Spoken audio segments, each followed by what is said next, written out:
Hello, my self doctor Shashi Boricha आपका मेरे channel पे बहुत बहुत स्वागत करती हूँ। आज मैं आपको एक टॉपिक एक्सप्लेन करूँगी जिसका नाम है मेल इनफर्टिलिटी। मैं आपको बताऊँगी कि ये क्या होता है, इसके कॉज क्या हो सकते हैं, मेन इसमें क्या क्या साइंस एंड सिम्टम्स आते हैं और इसके साथ ही साथ कुछ होम्योपैथिक मेडिसिन जो आप इस कंडीशन के लिए यूज़ कर सकते हैं।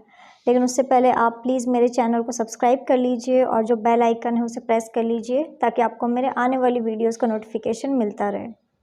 तो चलिए स्टार्ट करते हैं। सबसे पहले आखिर मेल इनफर्टिलिटी क्या होता है? तो किसी भी मेल को हम इनफर्टाइल कब कह सकते हैं? जब कोई मेल किसी फर्टाइल वुमेन को 1 year of unprotected sexual intercourse के बाद भी अगर कंसीव नहीं हो पाता है या फिर प्रेगनेंसी नहीं हो पाती है तो उसी कंडीशन को हम लोग मेल इनफर्टिलिटी कह देते हैं। ये बहुत ही कॉमन कंडीशन है। 1/3 ऑफ केसेस में ऐसा देखा जाता है कि मेल इनफर्टाइल हो सकते हैं। 1/3 कंडीशन में फीमेल्स भी इनफर्टाइल हो सकती है और लास्ट जो 1/3 कंडीशन होती है उसमें दोनों ही पार्टनर्स इनफर्टाइल हो सकते हैं। तो ये काफ़ी कॉमन कंडीशन है। अब मैं आपको कुछ सिम्टम बता देती हूँ कि अगर कोई मेल इनफर्टाइल है तो उसमें मेन आपको क्या क्या साइंस और क्या क्या सिम्टम्स दिखाई देंगे। तो फर्स्ट मेन इम्पॉर्टेंट सिम्टम यही है कि जो मेल है उसे इरेक्शन में काफ़ी ज़्यादा प्रॉब्लम होगा, उसे इरेक्शन ऑब्टेन करने में और इरेक्शन को मेंटेन करने में बहुत ही ज़्यादा प्रॉब्लम हो सकती है। इसके अलावा ऐसे मेल्स में इजैकुलेशन प्रॉब्लम भी देखा जाता है। इन लोगों को इजैकुलेशन में काफ़ी ज़्यादा ट्रबल होता है। ऐसा हो सकता है कि इन्हें इजैकुलेशन हो ही ना, या फिर अगर इन्हें होता भी है तो वो बहुत ही कम अमाउंट का होता है। जो सीमन है उसका वॉल्यूम कम हो सकता है। इसके अलावा और एक इम्पॉर्टेंट सिम्टम है कि जिस मेल को इनफर्टिलिटी प्रॉब्लम होती है उसमें उन्हें लॉस ऑफ लिबिडो की कंप्लेन होती है, उन्हें सेक्सुअल डिज़ायर बिल्कुल भी फील नहीं होता, सेक्सुअल एक्टिविटी करने का मन नहीं करता। तो इस टाइप के सिम्टम्स भी मेल में हो सकते हैं।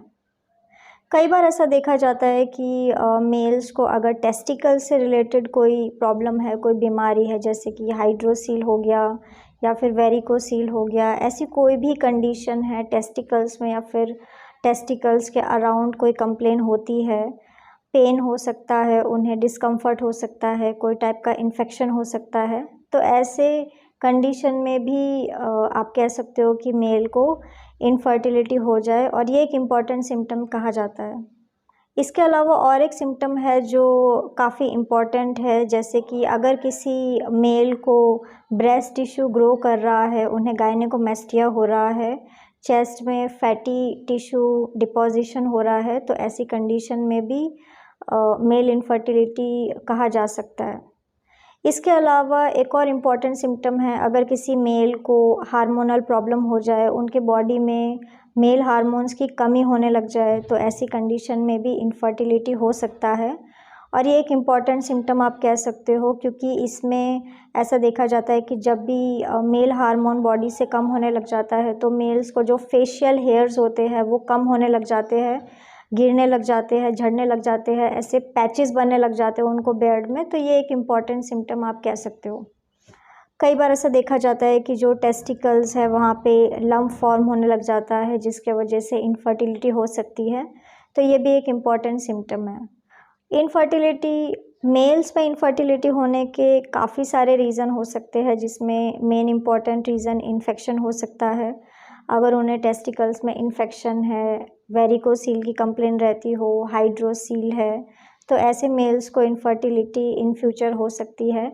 कई बार सेक्सुअली ट्रांसमिटेड इन्फेक्शन भी रिस्पॉन्सिबल होते हैं मेल्स में इनफर्टिलिटी कॉज करने के लिए। इसके अलावा हार्मोनल इम्बैलेंस, अगर आपकी एज एडवांस हो रही है तो आपके बॉडी के हार्मोन्स कम होने लग जाते हैं, उस एज में भी इनफर्टिलिटी होने के चांसेस काफ़ी ज़्यादा बढ़ जाते हैं। मेल्स में इनफर्टिलिटी होने का एक इम्पॉर्टेंट कॉज ट्रॉमा भी हो सकता है। अगर किसी मेल को टेस्टिकल्स में चोट लगी थी, कोई ट्रॉमा है, कोई इंजरी है, तो ऐसी कंडीशन में भी उनको इनफर्टिलिटी हो सकता है। अब मैं आपको रिस्क फैक्टर बता देती हूँ कि आखिर कौन से मेल्स ज़्यादा रिस्क में रहते हैं जो इनफर्टाइल हो सकते हैं। तो जिन लोगों का वेट ज़्यादा होता है, जो ओवर वेट होते हैं, ऐसे लोगों में इनफर्टिलिटी होने के चांसेस काफ़ी ज़्यादा बढ़ जाते हैं। इसके अलावा एज भी एक इम्पॉर्टेंट फैक्टर है। अगर आपकी एज 40 से ज़्यादा है तो आपके इनफर्टाइल होने के चांसेस काफ़ी ज़्यादा बढ़ जाते हैं। इसके अलावा बैड हैबिट्स, अगर आपका लाइफस्टाइल अच्छा नहीं है, आपकी हैबिट्स अच्छी नहीं हैं, तो भी आप इन फ्यूचर इनफर्टाइल हो सकते हैं। जैसे कि कुछ मेल्स बहुत ही ज़्यादा स्मोकिंग करते हैं, टोबैको का यूज़ करते हैं, अल्कोहल यूज़ करते हैं, तो ऐसे मेल्स को आगे चल के इनफर्टिलिटी होने के चांसेस काफ़ी ज़्यादा बढ़ जाते हैं। मेल इनफर्टिलिटी को कंफर्म करने के लिए कुछ टेस्ट हो सकते हैं, जैसे कि अगर आपको कोई भी सिम्टम्स आते हैं तो आप सीमेन एनालिसिस टेस्ट करवा सकते हैं। उसमें आपको एग्जैक्ट आपके स्पर्म काउंट्स का और स्पर्म क्वालिटी का पता चलता है। होम्योपैथी में काफ़ी सारी मेडिसिन्स है जो मेल इनफर्टिलिटी के लिए यूज़ की जाती है।